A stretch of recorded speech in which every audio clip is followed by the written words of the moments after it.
Ladies and gentlemen, welcome back to Mouthful of Marbles, your number one source for Marbula 1 analysis and commentary. I am your host, Chasey the Goose Goose, and with me, David the Lake Lagus. The last race just happened. David, how are you today? It's a bittersweet feeling, true. It is. It was an incredible race. We had a great time at Midnight Bay.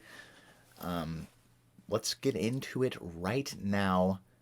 What are your thoughts, initial reactions, right off the rip? What are you thinking about the race itself? We have to talk about the most obvious thing, which is the incredible clutch performance from Speedy. Consistent throughout the... I mean, he had a 3-second lead at one point.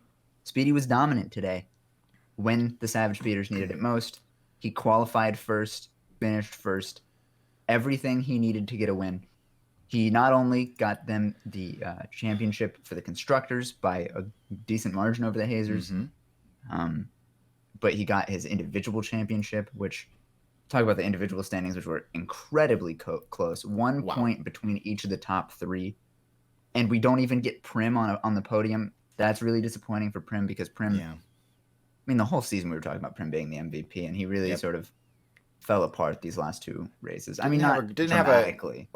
If we look back, it's more of the other racers that were in those top 3 or 4 that really elevated their game. And Prim kind of stayed consistent. He wasn't, he was qualifying high, and he was just staying there. He didn't get first. He got a couple of seconds, a couple of fourths. So the fact that he got 5th is not entirely, out of character.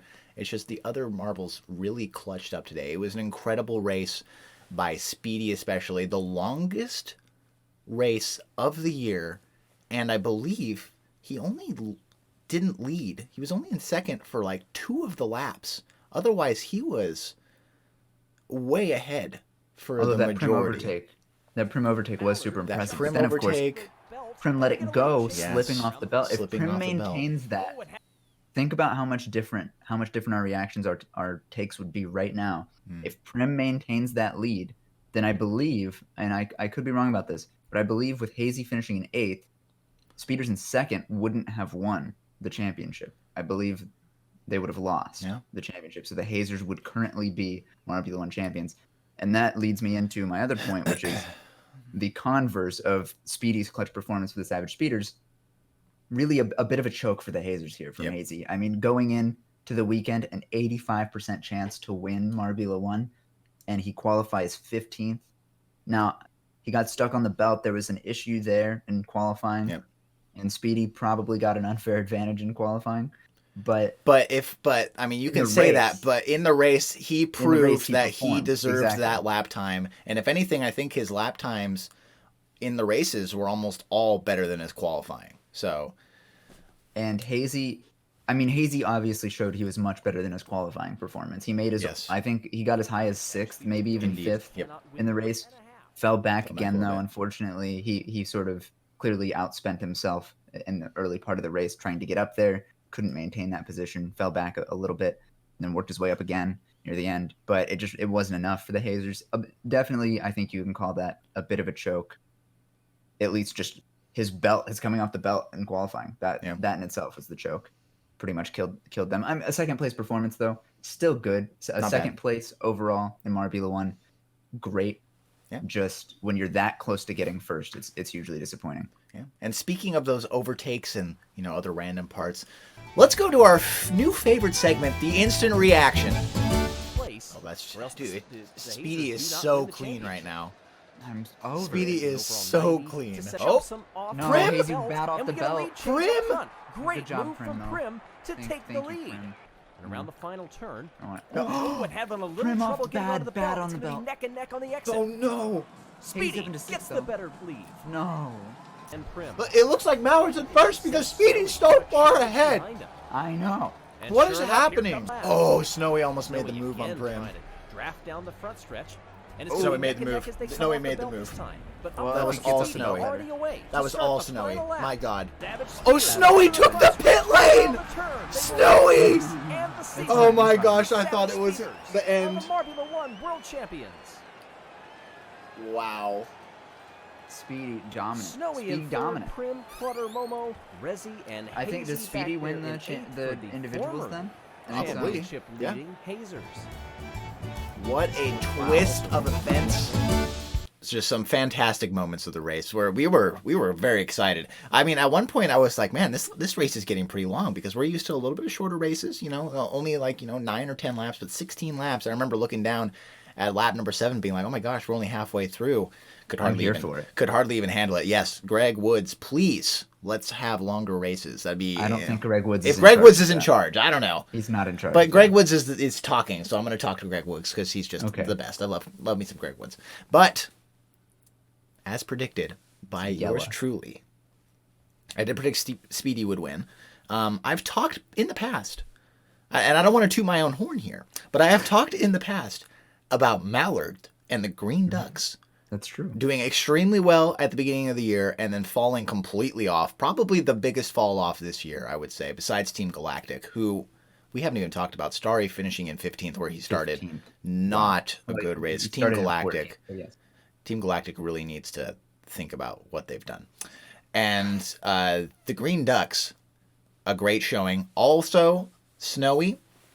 Whew. I said Snowy started. We both said this starts in the in the 8th range. Almost every race, consistently gets to the top 5 or even better. In this case, a 3rd place finish. I also said that I wasn't sure about Prim, and halfway through the race, or even like 3/4 of the way through the race, I was like, I don't know, Prim's kind of proving me wrong right now. And then, as we talked about earlier, he kind of fell back, and 4th place, not horrible, but not great. And then Clutter and Momo, not too bad of races, but they did fall back from their 2nd and 3rd places. So it was just an incredible race from a lot of racers. But obviously the were rolling. Yeah, they were rolling. But the biggest roller, obviously, was Speedy getting the biggest times. I mean, he didn't get fastest lap. Snowy did get that. Like I said, snowballs, man. They have some about fast tracks. They're here for it.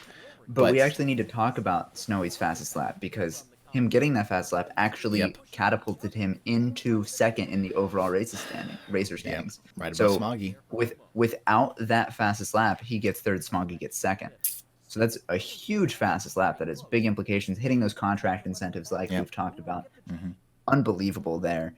And off of that, you look at the gap between teammates that we see a little bit this season, right? Like Speedy 1st, rapidly 6th. That's an interesting gap that will probably be a storyline in the offseason going into next season's Formula 1. And then Hazy, the team captain of Hazers, back in 7th. Smoggy in 3rd, another interesting gap that we'd look at. I mean, there's so many gaps between the teammates that, and of course the notorious Primary gap. So I think these teams and their coaches, their team principals are going to have a lot of decisions to make in the offseason about bringing in new marbles and maybe shaking things up because you really don't want these sizable gaps. You want these teammates to be competing. And we didn't see too much of that this season. Yeah. There's not a ton of teammates that are right next to each other. But I would say for the Hazers and the Speeders, 1 and 6, 3 and 7 is not bad for such a large field with so many teams. I'm not sure how everything is going to be mixed up in the future when it comes to who's racing and which events, whether it's Marbula 2 or Marbula E, which we're going to have. So I'm not entirely sure how that's going to shake up, but you can definitely tell that the top teams are more consistent teams than everybody else. But as we said yesterday as well, the racers and the mid-tier to lower tier teams were the better racers of the team this week, and I think that really hindered Hazy's ability, as we predicted, to move up. And we didn't expect much from Clementine, and he also didn't do great. You can tell that they were an upper level team, but they had their lower level marble racing, and it really hurt the team. Still getting 3rd place in the overall standings, the Orangers, so not horrible, but and even Yellup didn't do great, even though Yellup is, if I'm not mistaken, the better racer of that team as well. But Clutter, Snowy, Mallard, Rezi, all those racers were the better for those teams. And they proved it today, making it very difficult for Hazy to move up in any kind of considerable way to make sure that they secure the championship. But still, an 84% chance of winning? 85, I believe. 85% chance of winning, dissipating in one qualifying? You can't make this stuff up. That's a storyline that you can't make up. Can't write that. You can't write that in the script. It's incredible stuff. That's brilliance in a bottle. You can't bottle that. Can't bottle that. It's incredible stuff. They figured out a way to. They figured it out. I can't believe it.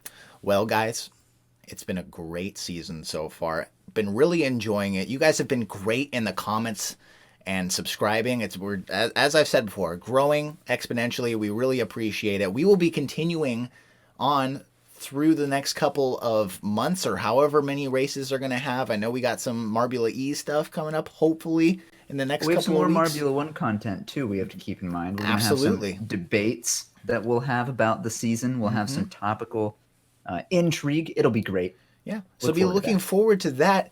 Coming up this week, we're going to have a lot of great stuff, and you've been giving us incredible content ideas, and we will be doing that. Maybe some trivia games, maybe some back and forth, maybe even some debate between David and myself with a moderator. Who knows what's going to happen? Well, we know what's going to happen, but you'll just have to wait and see. Thank you guys very much for watching. This has been Mouthful of Marbles, and we will see you later in the week for some more amazing content.